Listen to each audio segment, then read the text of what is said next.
continue to let people in. There we go.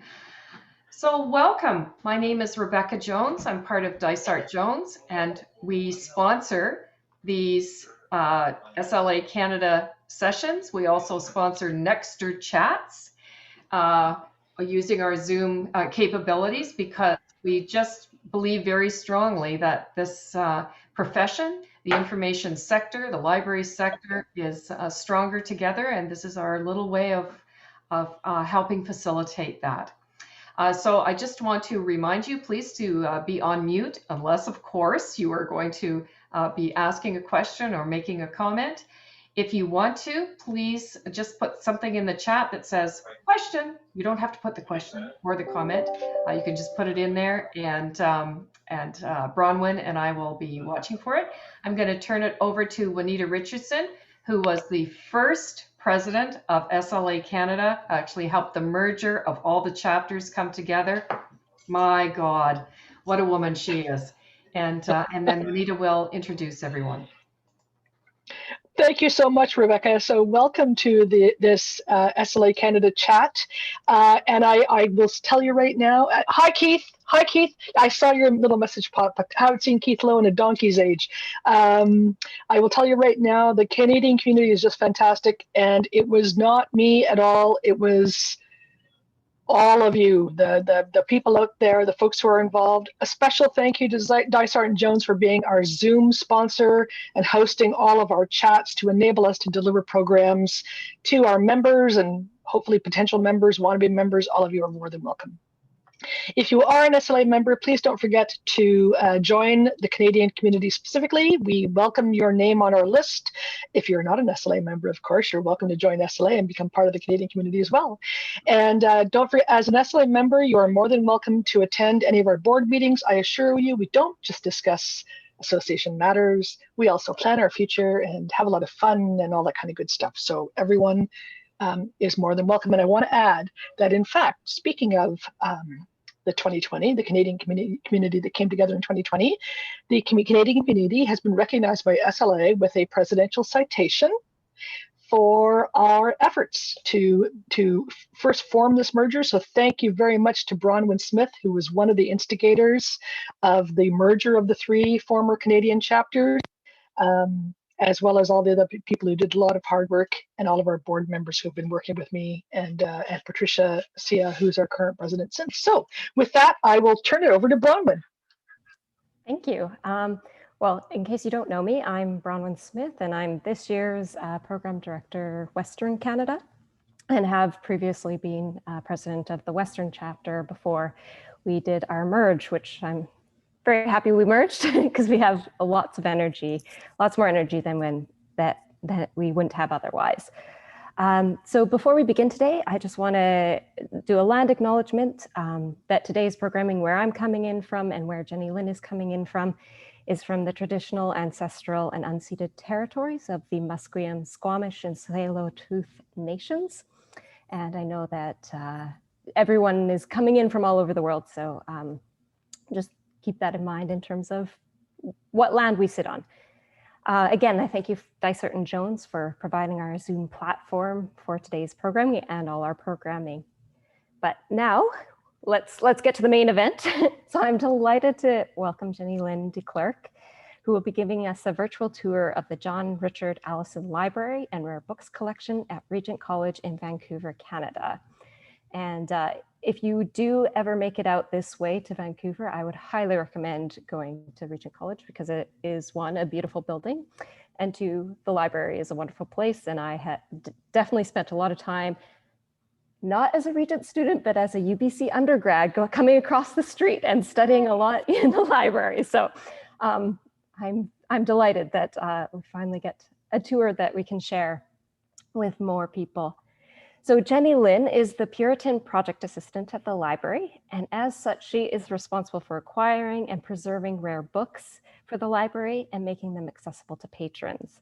So this includes posting to the library's Instagram account, which, if you haven't had a chance to look at, I highly recommend, even if you're not on Instagram, just because it has a good bit of theological humor and old book humor, and I quite enjoy it. And then Jenny-Lyn herself is very well qualified to talk on the subject because she holds many letters after her name, including a BA, an MA, a THM, and a PhD in historical theology. So as you may have heard when you were coming in, Jenny-Lyn is happy to take questions on the fly, but we can also take questions at the end, and Rebecca and I will be monitoring the chat. So I'm gonna turn it over to Jenny-Lyn to take us on this tour. Perfect. I'll share my screen and make sure I do it properly before we start. Thank you so much for having me. I love talking to library people. They are my favorite group of people to talk to, mostly because selfishly, this probably sounds like a bad reason, but it's true. I feel like library people understand and appreciate all the hard work we put into things. So whenever I get to talk to a group of librarians, or whatever you do in a library, I just always feel very encouraged. I feel like we're all kindred spirits. So I'm really glad to be here. It's a fun group to talk to, and yeah, I hope that this is an enjoyable little time seeing Vancouver from afar for you. And yes, please interrupt me. You can't see like my Zoom faces or anything, right? Because you guys are over. You just see PowerPoint? We just see PowerPoint. Oh, good. Okay. Want to make sure your face is not over the PowerPoint. That would be weird. So just to give you a bit of context about our library, I'll tell you a bit about the college that we're a part of first. We are in Regent College, which was founded in 1968 and became the first graduate school of theology in North America. So we only offer master's programs, no undergraduate or doctoral degrees. Regent was started with a vision to theologically equip laity in whatever field of work they are currently in, and sort of offer an integrative view of the Christian life. So we have students who come from a lot of different backgrounds, over 40 countries. We're trans-denominational and obviously also come from different fields of work. So we're super diverse. At Regent, you meet a lot of interesting people, which is sort of part of the fun. And if you can tell from this photo, we are located on the UBC campus in Vancouver. It is this beautiful in real life, so totally worth visiting. And yeah, here's the inside of the building, just in case it gives you a better idea of what we're talking about here. Oh, sorry, your faces are now over me. And there we go. Jenny-Lyn, yep. Is the library in its own building, or is it housed within? No, it is within. The college is all one thing, and we are on the lower level. So yeah, I'll show you some more pictures here that will maybe put some pieces together, even though we're not actually in the building. So our library is one of the major theological libraries of Canada. Often we get Christian pastors coming in and they sort of know about us, and like they'll visit if they're in Vancouver. So it's a pretty nice community to be a part of. And we currently have 5 staff members: a library director, a cataloger, a circulation manager, research assistant, that's me, and a library director's assistant. So the library began in like pretty much the same way any other school library would begin, with a series of gifts from professors when the college was founded. And we kept expanding after that, and we're now at almost 200,000 volumes today. So yes, this is sort of one side of the library. We're in the lower level. It was rebuilt in 2005, I think. So it still feels pretty new, which is nice. And even though we are technically in the basement, we have a lot of natural light because we have these sort of big sliding doors that you can see here, and skylights all along the edges where the carrels are, and a wind tower. So it's actually very open and sort of feels like the ground level. you can sort of tell in this photo above the greenery is like the street, the main level.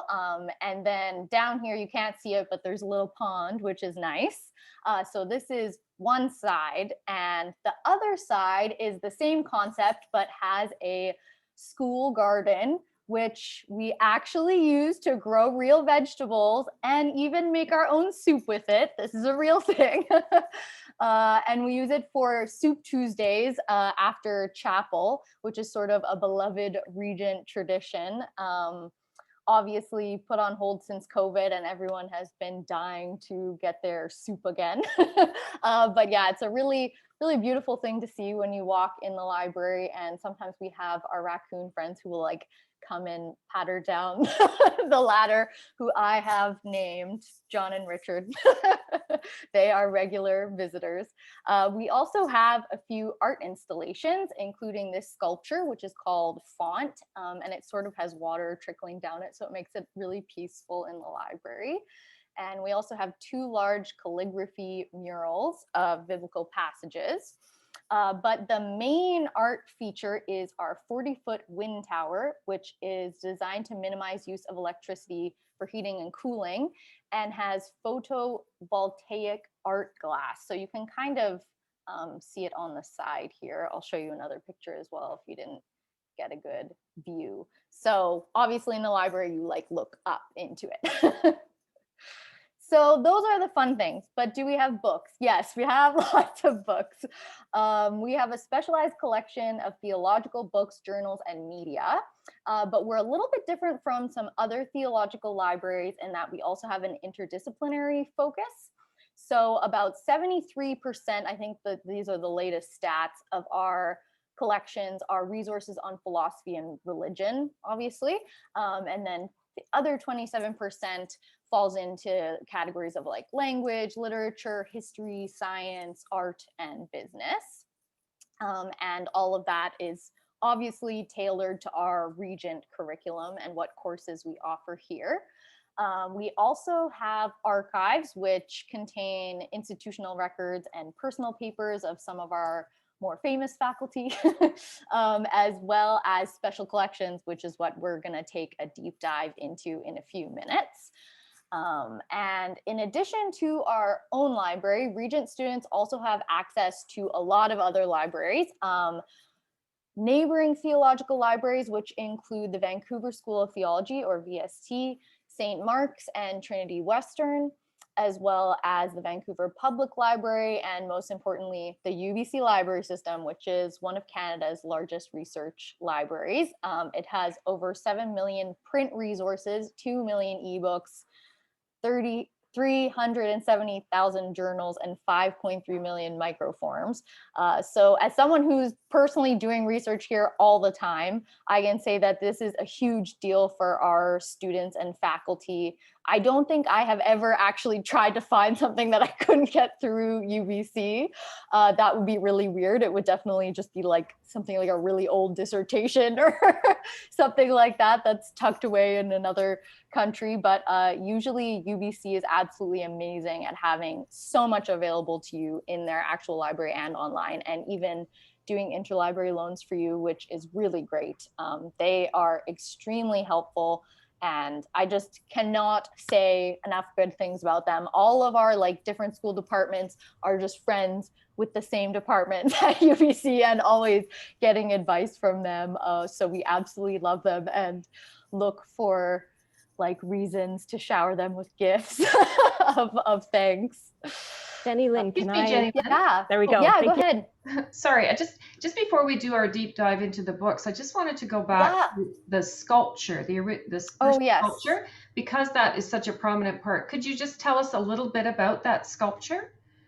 You know what? I don't know much about it. It's been in there for forever. And I think the main goal of it was to add a water feature in the library, like a running water feature. Okay. So I'm not sure how the artist got to this rendition of that, but that was sort of the main goal with it. And yeah, once in a while we have to like fill it up. Right. And the 2 murals.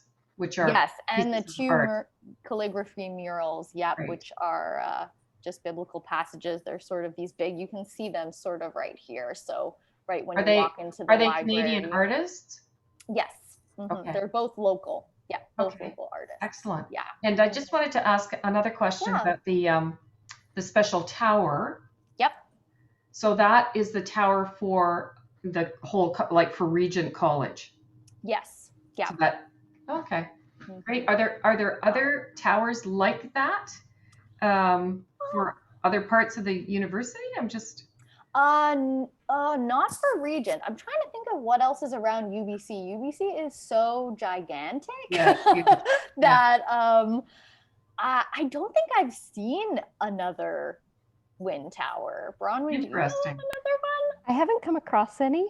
No, and this was the first time I had ever seen like this, me personally. Okay, very But maybe it's interesting. more common. And how long has it been there, Jenny-Lyn? Since, oh gosh, since the building, the new library was built, so 2005. 2005. Okay, great. Yeah, that was sort of like all one big project of taking it from this old sad library to the nice, really special new one with all of our art. So yeah, that was a very, very large project. It definitely took a few years. Thank Yeah, sorry, I don't know more details about font. I should definitely. Oh, we have, of course, Colleen is on the line, and she is a sculptor as well. And she writes, the sculpture is by David Robinson and is called Living Water. And he designed the sculpture before the Regent Library acquired it. He is he is the son of the previous rector of St. John's, Vancouver Anglican Church. David is now a world-renowned sculptor, and he has absolutely gorgeous pieces. Yeah, thank you so much for sharing that. Now I'm scared. Everyone calls it font, and now I'm scared that that's not its name, and I'm gonna have to tell our library director that. It's really freaking me out. I hope we haven't been calling it the wrong thing this whole time. But yes, that is very, very famous artist here. So yes, our library collections, where I don't think we had got here yet. No, so our special collections, the most fun part. We have over 3,500 rare books now. We're always buying more, so it's hard to keep that number current.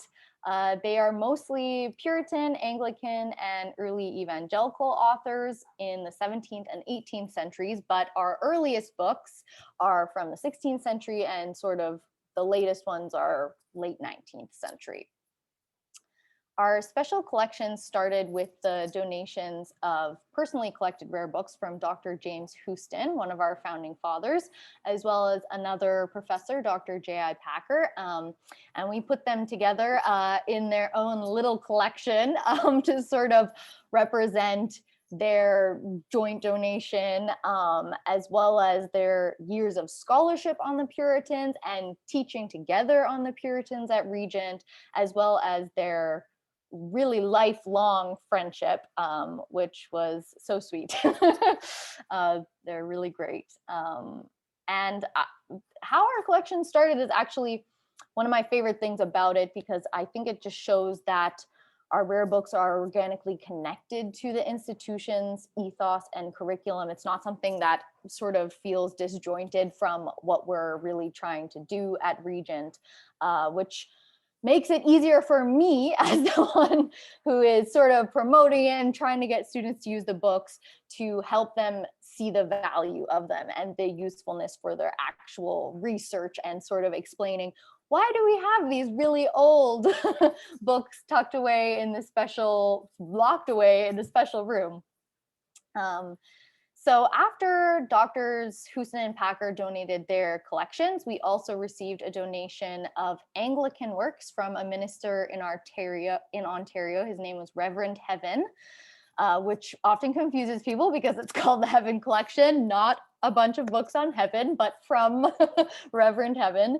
And we also purchased a rare book collection from J.B. Torrance, which is mostly works of Scottish Covenanters who were like the Scottish equivalent of the Puritans in England. So that's sort of how it all started before me.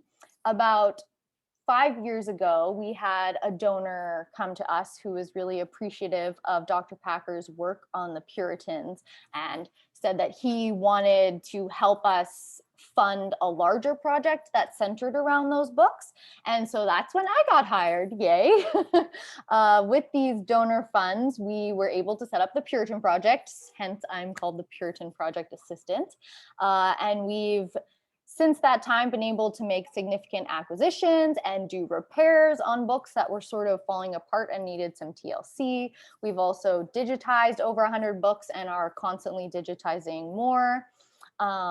And we also use the funds to promote the collection and sort of make it more useful for students, things like that. So I thought I would hone in on the most exciting parts for me, but if you would like to ask about repairing books, please do. But things I enjoy the most are acquisitions, promotions, and research. So that's what we'll talk about for the next little bit. In terms of acquisitions, we've sort of had two goals. One of them was to build on the foundation that we already have of significant Puritan works by filling in some of the holes of important authors or titles that were missing when we sort of brought all the collections together from Dr. Houston, Dr. Packer, Reverend Heaven, and Dr. Torrance. And then our second goal was to be innovative and acquire books that were related to the Puritans that we really had nothing written by or about or connected to things like Puritan women, which we felt like would really balance out the collection and show more voices that, you know, may not be as popular, but are still valuable for research, obviously. So I thought I would just show you two really specific examples of both us trying to accomplish both of those goals, so you know what I mean. The first is we have acquired a nice little collection of early editions of John Bunyan. So you've probably heard of him. Bunyan was a notable literary figure who can be properly termed a Puritan and has received a lot of attention in recent scholarship. So really important for our purposes and an obvious choice really for us to try and fill out in our own rare books collection. We already had a few notable books by him, including this early edition of his famous autobiography, Grace Abounding. This was donated by Dr. Houston. We also had an oversized illustrated copy of Pilgrim's Progress from our president, Dr. Jeff Greenman, and a 19th century of Bunyan's works that was like cool, but not that great. So we had a lot that we could add to this small little beginnings here. So over the last few years, we've acquired a lot of first editions, copies previously owned by women, and copies that have other special features that are sort of interesting for research and things like that. So one of our more beautiful acquisitions that we've made is this first edition of Bunyan's Holy Life from 1684, which is his book on the importance of holy living. First editions of this book have not appeared on the market for 70 years. So this one can properly be considered rare as well. Some of our books are just antiquarian, but not necessarily rare. And it also has this really striking gilding, which you can see on the spine and the edges there. So yes, this is a nice one to show people when you want to bring out something pretty. We also purchased an early edition of Bunyan's Law and Grace, which is probably one, maybe not his most technical work, but one of his more technical works. It's about the covenant of grace.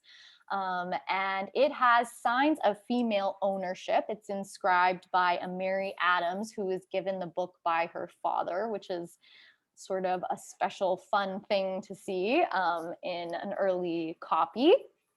We also have an early edition of his Divine Emblems, which was a book of poems about spiritual and theological truths with these corresponding illustrations. So really beautiful and interesting for that part. You can't, I wish I had a better picture of this one. You can't really tell, but it also seems to have its original boards, or if not very early boards, that were put together by a novice binder. You can kind of see that things are not quite right, which is really interesting. It sort of adds to the history of it. We also got a child's version of the Pilgrim's Progress, which is Bunyan's famous allegory of the Christian life. And this is sort of a condensed version of his story. And it can be held in a child's hand, super tiny. My hands are very small for reference in this photo. And my favorite acquisition maybe that we've ever made is this early edition of Pilgrim's Progress. It has 3 parts. The first part is a 12th edition from 1689. The second part is a 3rd edition from 1690. And it also has a 3rd part, which is a 1st edition from 1693, which is extra special because Bunyan never wrote a 3rd part. So this is someone trying to make money off of his work and creating like a fake 3rd part that is written by a JB. Yeah, so definitely interesting for research. 90 editions of this fake 3rd part appeared before the end of the 18th century, which if you sort of like start going down that road in research, you'll see that Bunyan had a lot of interesting like publishing woes. So yeah, definitely something fun to do research on. There are also 15 engravings of different scenes from the story, like here is Giant Despair, if you've ever read it. Most of them are in the 1st part. And my favorite aspect is some of the marginalia. I'm not sure if you're going to be able to see it, but someone has written little dots in Christian's book, like to represent words in the book, which is just really cute. You can tell that it wasn't in the original illustration when you're able to look at it really closely. And my supervisor's favorite part is this ancient pressed flower that we found when we bought it. Just go to show you it's a good idea to like look through the whole thing when you get a new antiquarian book, because you never know what you're going to find. So yes, this is definitely one of our favorite recent acquisitions. It was also one of our most expensive, so we are very careful with it, and yeah, make sure it's well protected. So as you can see, valuable sources of information about the history of Bunyan's books, like his original intention and the publishers and readers, and even printing controversies, and even the general book culture of Puritanism.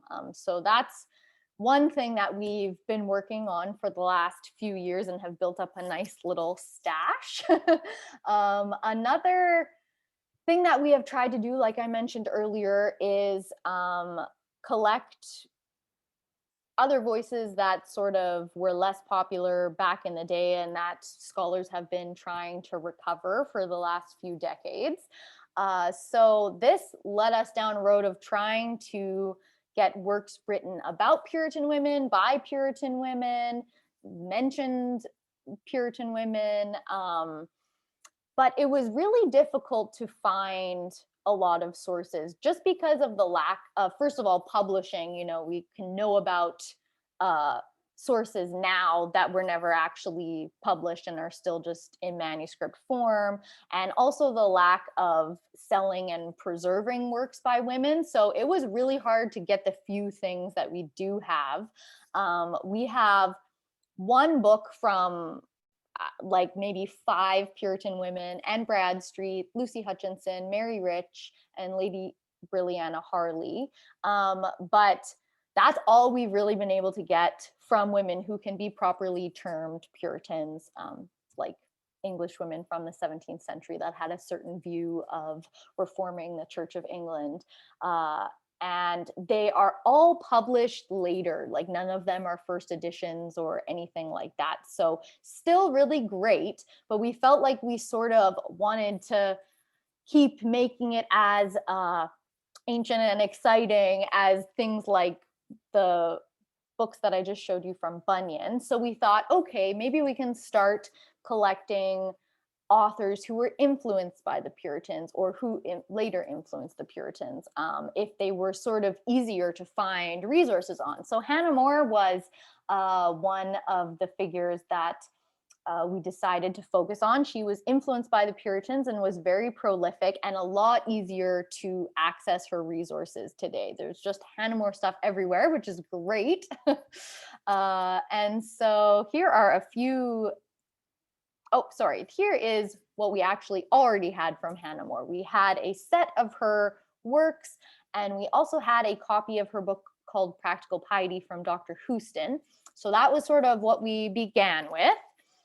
And here are some things that we have added since then. So we got an early printing of The Shepherd of Salisbury Plain, which is a selection of her educational, social, and religious tracts. We wanted to get this because it contains one of her most important abolitionist works called The Sorrows of Yamba. This is a lyric poem that was designed to be sung, and so it encouraged like an emotional connection between the reader, the person who was supposed to be singing it, and the enslaved woman who is the narrator of this poem. It also is signed by a contemporary female reader named Frances Pilkin, which is special, sort of shows who was using it. We've also acquired a presentation copy of her essays. So this was given to William Hancourt, who was a Revolutionary War general. And it was also inscribed by his wife, Mary Elizabeth Danby. So it looked like maybe they shared it or he passed it off to her or something. She was a lady in waiting to Queen Charlotte. And Queen Charlotte was the woman who More wrote her hints towards forming the character of a young princess. So some really interesting connections of like passing off of books and sharing of books and knowledge and information and social circles, things like that. We also have a first edition of her strictures, which is her definitive work on the subject of female education, something that she spent like her whole life working towards and that she's remembered for. And it also has evidence of an early female owner up here. I'm not sure if you can see it. It's really tiny. It says Juliana Hart.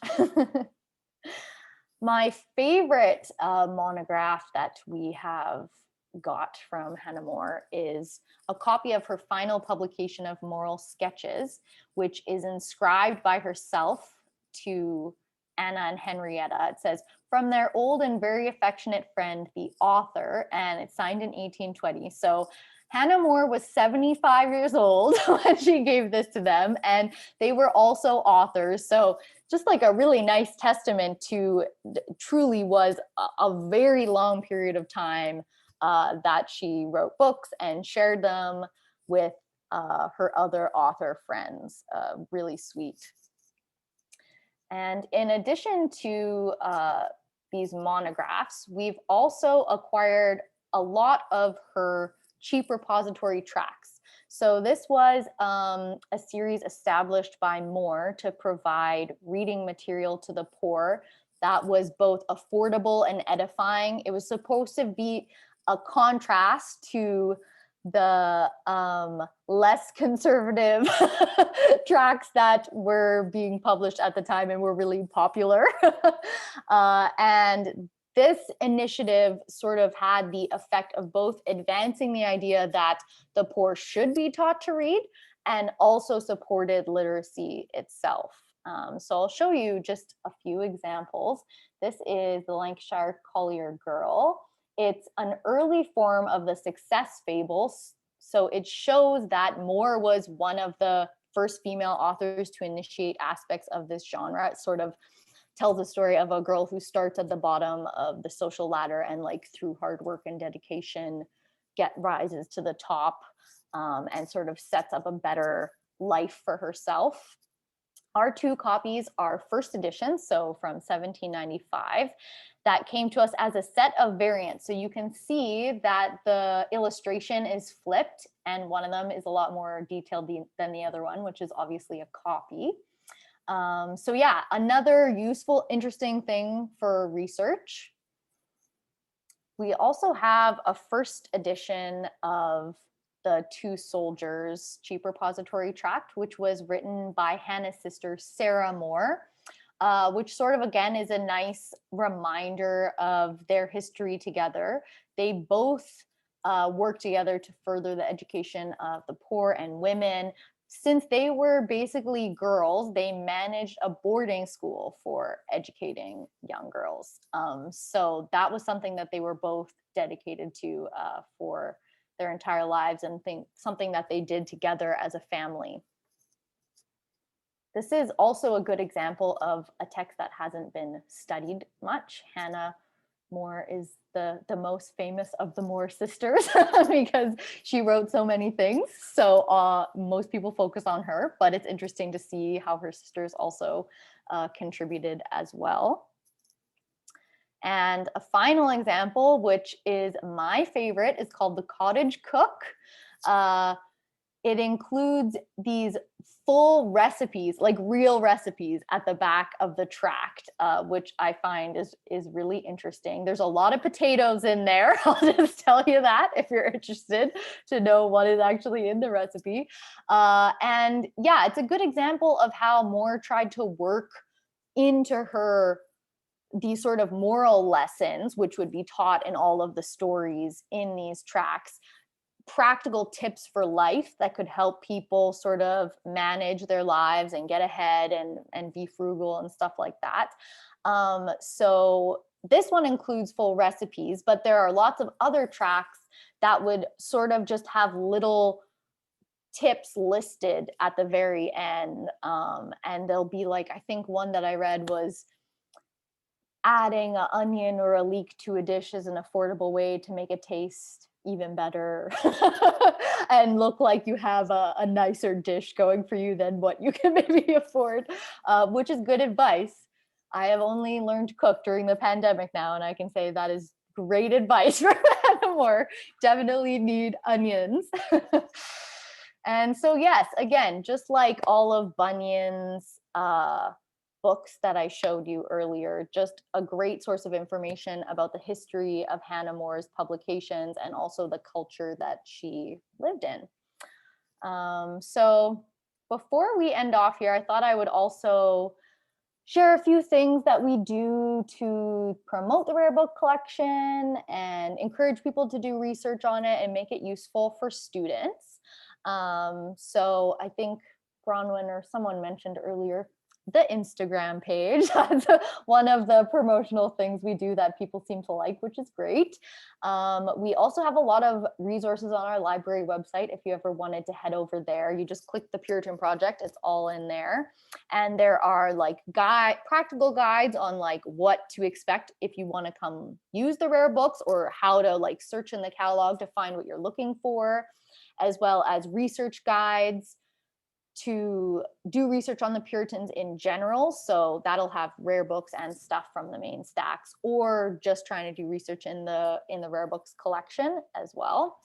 So I won't show you that because it's just website stuff that you can look at if you feel like it. But we also do ongoing tours, displays, and class presentations. Obviously, that has changed a little bit with COVID, but I have some pre-COVID exciting photos for you. We do these on an ongoing basis just to sort of make patrons feel connected to this beautiful part of the library and actually use them more often. That was a really big goal of when we first got the funds to start the Puritan project, was to actually use the books. So yeah, we do tours mostly because we find that seeing the books and touching the books, it really excites people. If you haven't, I'm sure you've all been a part of that before, but people really light up and get excited when they are able to touch it. Usually they think you're not allowed to do that. we find that letting them see them and touch them can actually help inspire like better research questions. Because when you're sort of just using things online or using new books, you don't necessarily have a picture of what was happening, you know, in the actual context of this author, or how are the readers thinking of it then, or, you know, all those sorts of questions just immediately come to mind when you see the book in real life. So it's really helpful to connect our patrons to the actual physical books.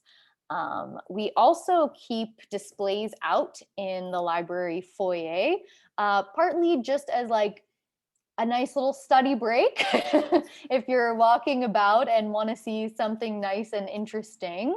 But again, also to spark research ideas. We try to do things on all sorts of like different topics and authors and things that could connect with what students are learning about in courses, which we're all very aware of, obviously, because we're having to acquire stuff for the main stacks.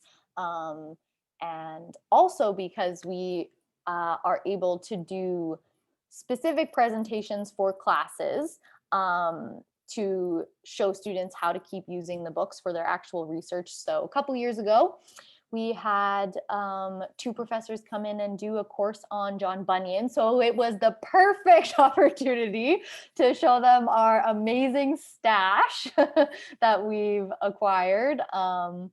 So those are sort of the ongoing regular things that we do. In 2018, we also sort of did an extraordinary thing of having a big academic conference on the Puritans. We flew out a bunch of Canadian and British and American scholars and asked them to give presentations about a specific rare book in our collection. So they sort of had to find something with my help and look through the books and come up with something to talk about. They gave individual presentations, and then we also had them on their own panels to sort of make their books interact with each other. We also opened the reading room, you can see in this photo, for people to come in during break times and look at some of the rare books. Again, everyone's always just so excited to do that. So we try to give lots of opportunities. And yeah, overall, it was just a lot of fun. It got some attention for the Puritan project and for our rare book collection. And it was also really nice for the scholars. We didn't realize when we had brought, I think maybe it was probably 10 or something, of these professors together, we realized like they actually a lot of them hadn't met each other before, because all of the different sort of circles that they were in didn't necessarily overlap. So it was even nice for them to sort of meet other folks who are doing research on the Puritans, and spend some time in beautiful Vancouver. And another final thing we do to sort of get people interested in the books and help them figure out, you know, how do you do research with rare books, is hosting book talks. So we've asked a few faculty to come and give a little intimate lunchtime lecture. So it's more casual than like a proper big room thing. To the reading room, and sort of just have a little time of discussion and fun talking about a specific book. And again, being able to touch the books, people love it. So we want to give them opportunities to do that. And so, yeah, that is us. If you're ever in town, you are always welcome to visit and come see the rare books. Jenny-Lyn, and I'm opening this up for everybody's question, but I'm just jumping in here first. Yes, please.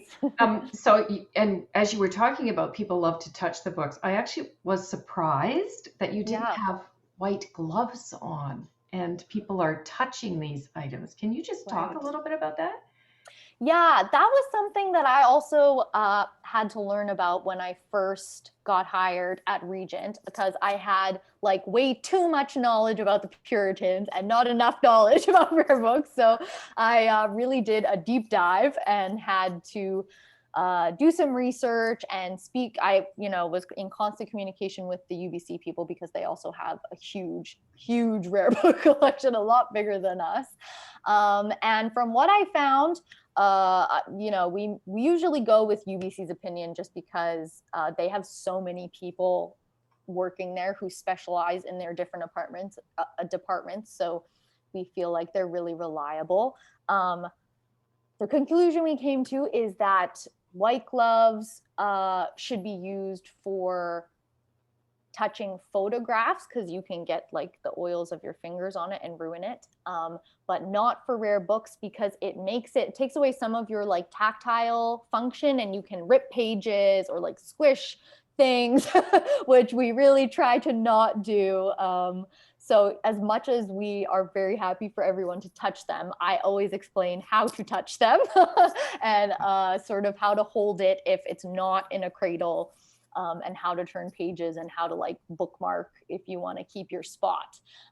So yes, I think there are some differing views on that, but after I did my research, that was sort of the conclusion that we came to. Yeah. Okay, great. Excellent. Great. We have a question in the chat box. First of all, who was John Richard Allison? Oh gosh, I think he was an early donor. Yes. It's always been, I'm pretty sure it's always been the John Richard Allison Library. Like that was not a new thing. Or maybe it was a new thing when the library was built. No, I have to go back and check that. But yes, I believe it was just named after the donor that sort of funded a lot of our library things. Great. And another question is, who's allowed to use the library? Everyone is allowed to use the library. So that is sort of an interesting and fun thing about like the whole UBC campus and also Regent. It's just like an open public space. There's no, I mean, right now with COVID, you can't just walk in, unfortunately. But usually anyone can walk in, and UBC is a very like big, diverse place. So anyone can come into the school, anyone can come into the library. Anyone can use the books. If you want to check out the books and you're not a student, you just have to get a community card. So that's how that all works. But yes, we are open to everyone. And Kevin has a question. Go ahead, Kevin. Hi, thanks, Jenny-Lyn. Very Hi. impressive. The question I wanted to ask, and I'll give you a little bit of background, is many years ago when I was doing a master's, I did a course run by a very eccentric American lecturer on Puritan New England. And one of the things he was doing at the time, and as an adjunct, I did a thesis on the Quakers in New Zealand, just to give you a fully thing. He was having transcribed the journals of a very early Puritan New England minister, which I believe, although I've never actually done any research to find out whether he ever produced any work around that. So really my question is, apart from the sort of first editions or the editions of early Puritans and connected people, as part of your collection also sort of those sorts of areas, diaries of and papers of sort of, relatively early ministers of the Puritan era? Right. No, we don't have any manuscripts. Mostly because we have a budget and those things tend to be a lot more expensive. And also because you may have noticed, since you know about the American side, we don't have a lot to do with American Puritanism. And that was just sort of an intentional decision based on like the direction that our collections were already going and what we felt like we could make sort of like a legitimate contribution to. And so, yes, we have sort of tried to focus on the British side of things. Yeah. Excellent. Quick question on the digitization side. Oh, yes. Do you do that in-house, or do you send material out of house to do that? That yes and no. We send it out of house, but the digitizer comes to us. So kind of an interesting setup. Yeah, that was put together like right before I came. So I'm not sure who found our digitizer, but she actually like flies around the world to do digitization. And yeah, we just felt like when they started looking into how do we want to start digitizing things, because it was really important to the donor. The donor does not live in Vancouver, so you can understand they would really value having like top-notch quality digitization so that they can access them and share about them where they live. Sorry, I'm being so cryptic. They like to remain anonymous. I'm not trying to be disrespectful. If I could share their name, I would. I'm singing their praises all day long. Yes, so they decided that just having somebody at Regent who was not necessarily like trained to do rare book digitization, because it's a lot more technical than like scanning pages for a student from like a recent book or whatever, that they would pay someone to come in who has like this big setup. She brings a giant tripod and her like extremely expensive camera and her software, and she sort of just takes an extra office, and we give her the books, the sort of next round of books that we want to get digitized. So yeah, that's how it works. And then is the what gets digitized, is that based on what the donor wants, or is it based on the library's own priorities, or a little bit of both, or other options? I'm not sure about the things that were digitized before me, but since then, yeah, it's a bit of a tricky question, because I'm sure, as all of you know, so many things are digitized now. There's really not like a lack of it. So the things that we've been adding have been based on what do we feel like could potentially make a contribution, like that third edition, fake edition of Pilgrim's Progress, and things like that. So it's purely based off of that. And yeah, things that are maybe like, we don't have a first edition and there is a first edition digitized, then we won't really bother doing it. If something has like interesting marginalia or some kind of inscription, then we feel like, oh, that's actually useful for someone who's trying to do research. So yes, the donor is very open, which is great. So we can make those calls based on the research that I do. Excellent. I want to open up. We have a few more minutes. Any last questions or comments?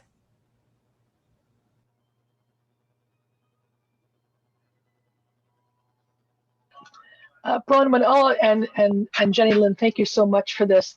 This has been fascinating, and it's been so long. Yeah, it was wonderful. Thank you. And it's been so long since we've done, obviously, a library tour. Yeah. Apparently, we like them. But this was absolutely fascinating. You have a really interesting environment there, and kudos to you for having it so open to the public as well. I think that allowing anyone to come in and access your collection is an incredibly valuable contribution you're making to Canadian scholarship. Thank you. Yeah, thank you. Yeah, I'm really glad that Regent has that policy. I enjoy it too. In my mind, the more people that come, the better. Yeah. I too want to join in that.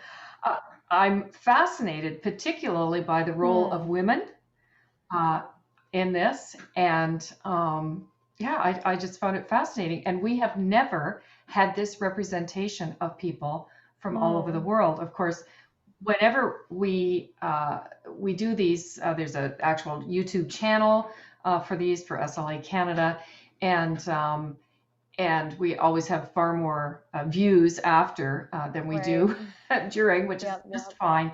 Having said that, we've never had 20 people who stayed from literally different countries. Good. It has been fascinating. I had no idea about the treasures there, and particularly for Canadian scholarship. And thank you so much. I think it was Bronwyn that brought this to our attention. Yeah. Thank you. You're welcome. Thank you, Bronwyn. And thank you to all of you for tuning in. My goodness. Jane and I are actually, I'll just give this a little plug for another, session that you never know. Jane has actually scheduled us to be talking with an author next week. Jane actually brought J.A. Jantz, if anyone knows J.A. Jantz, to a conference to speak as a keynoter, I don't know, 8 years ago. because she's fascinated. That's Jane Dysart, right? She is curious, fascinated in how authors get their ideas, what they do with those ideas, and how they build those ideas out. And of course, if we don't have authors, we certainly don't have one part of our supply chain for those of us that have anything to do with public and academic libraries. So anyway, we are talking with an author. I think she's Tuesday at noon. If anybody wants to tune in, I encourage you to look there. But Jenny-Lyn, thank you so much. Yes. And I'll put one more plug in terms of, I know that these books are used by scholars and students, but Colleen, who's on our call right now, I know that she's used the Yes. collection in her artwork, or is working on a particular series in her art. So it's just lovely that these materials exist. And Colleen, do you want to give a quick little summary of how you've used this particular collection? tell us. Martin's just unmuting us. Hi everybody. It was absolutely fascinating, Jenny-Lyn. It was lovely to visit the books again. I was, it's funny, I hosted a gathering of Christian women creatives on a little island in the Hebrides about a year ago. And we had a wonderful time. And I met Cindy Alders, who is the librarian there at Regent. And Cindy said, hey, you know, Colleen, you should come by and, you know, are you interested in rare books at all? And I said, am I ever? I think they're just so lovely as objects. And she said, well, come by, have a look. And I was absolutely gobsmacked. I mean, Jenny, what you were saying about people getting excited about touching the books. Yes, yeah. Feeling the books, hefting the books, smelling the books. It was totally smelling. Really interesting experience. And I was so moved by it that I asked for permission to come in with some antique rugs and some other objects and make up sort of 17th century still lifes with these beautiful book objets. And it was amazing. It was so nice to watch you do that. We were like, oh my goodness, there's creation happening right now before our eyes. Very trippy and fun. And I'm working on these still lifes right now. And so I've moved from Vancouver to Cambridge, UK, which is why we're zooming in. It's 10 o'clock at night here. That's how. Oh my goodness. Oh my goodness. Thank you. Yeah, but I just, I'm really glad you did this, and you're sharing your treasures with the rest of the world, obviously. But you know, anybody who hasn't seen it and has an opportunity to go in and have a look at those books, that's just, it's mind-blowingly wonderful. They're just amazing. And to know that there were women theologians back that far, and it's really full of theology, and you can read it, and it's just absolutely astonishing. And the marginalia, you know, you didn't mention, but they had this wonderful exhibit on marginalia. And I thought, marginalia, what's that, like stuff people write with what, you know? And then I was looking at it, and it's just a scream. I mean, it's funny and it's poignant, and it's just humanity written around the edges of books and what people are experiencing while they're reading the books. Oh, it's so wonderful. You're all librarians, you know this stuff. I didn't know this stuff.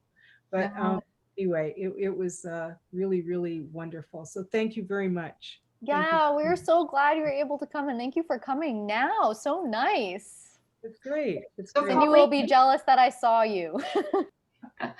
Colleen, will your still life be on your website? No, I'm painting my way through them right now, and they're not done yet. But when they are, actually, Jenny-Lyn and I were talking about a potential exhibit right at Regent.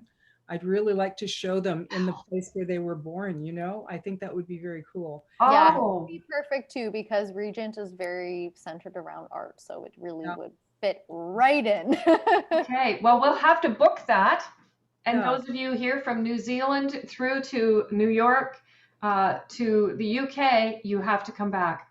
Fantastic. Thank you so much, everyone. And we will see you again, I hope. Have a great day. Thank you all. Thank you, Jenny. Everybody, great to see you. Thank you so much Thank for you. making this possible.